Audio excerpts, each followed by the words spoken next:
ibaza ukuntu mugendanye n'Imana since January. Ibaza uburyo ameza yawe atabuzeho ibyo kurya. Ibaza uburyo utakiri wa wundi mu buryo bw'umwuka. Ibaze cyagiye wari ugiye gusubira mu byaha byarangiye nawe ubona wagiye, ikiganza cy'Imana kikakura bitekereza ushimira Imana. Ibuka ugiye muri sale dope ugasohoka muri muzima, uwagukurikiye ntasohoke, bikubera impamvu yo gushima.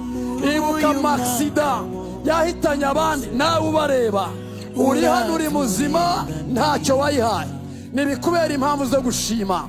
Ibuka igihe wari ugoswe n'abadayimoni, ubuzima bwe busa n'upfukiranye mu mva, imbaraga z'Imana zirakubohora, uri umudendezo, bigutere gushima.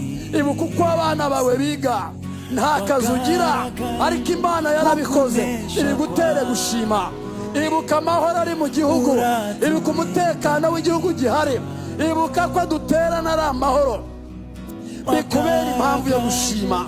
Ibuka indwara Imana yagukijije ikayikura mu maraso yawe, nibikubera impamvu zo gushima. Reka dushimire Imana dusenga. Nawe bumbura akanwa kawe, shimira Imana ko ari nziza.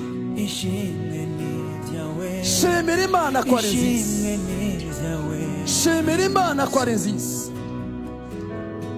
Utuzi tw'abandi twarahagaze, akazi kawe ntikahagaze. Imana yagufukuriye agasoko kadakama. Imana ifite ukuntu ikubeshejeho, Imana ifite ukuntu yaguhishe. Ngaho shimira Imana na ngaho nawe shimira Imana. Abiwanyu babonye agakiza, ubitara ry'Imana ryatangiye kwaka mu muryango. Washimiye Imana se? We washimiye Imana? Abana bawe baracyari abana bazima, abandi barangiritse ntacyo wabikozeho. Sukurera neza kurenza abandi. Wabishimiye Imana se? Wabishimiye Imana ko ari Imana yo kwizerwa? Izina ry'Imana Data rihabwa icyubahiro. Ndashima Imana yadukijije indwara, ndashima Imana yatubatuye ku ngeso mbi, ndashimira Imana yadukuye mu mwijima w'icuraburindi, ndashimira Imana yaduhaye kuyimenya. Nezerewe Imana yahinduye amateka, ndashimira Imana yaduhaye agakiza. Yo haleluya haleluya.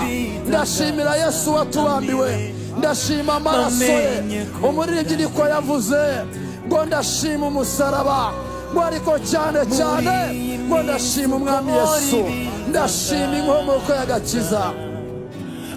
Ndagushima Mana y'ubuntu, ndagushima kubw'igihugu, ndagushimira ikirere cy'u Rwanda kiri amahoro, ndagushimira ubutaka dusengeraho, ndagushimira itorero waduhaye, nguhaye icyubahiro kubw'abizera. Izina ryawe rihimbazwe mwa. Yo haleluya haleluya haleluya.